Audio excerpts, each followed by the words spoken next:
Hello and welcome to the Dacia TW2 Explorers YouTube channel. My name's Adam and I'm one of the Dacia TW2 Explorers.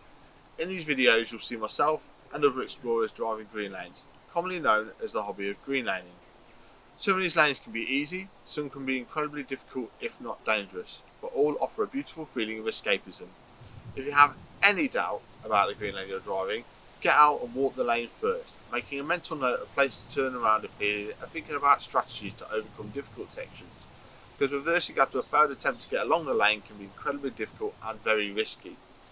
We abide by the Green Lane Association Glass Code of Conduct for driving these lanes and respect all others using the lanes, including horse riders and walkers, as we all have a part to play in keeping these routes open for everyone.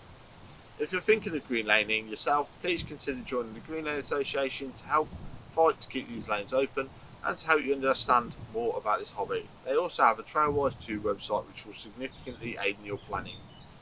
Please don't forget to like and subscribe to the YouTube channel to get updates on new videos and check out our previous massive video collection. For more information head to the website www.dacia-explorers.co.uk, and finally, thanks for watching, stay safe and enjoy your trips.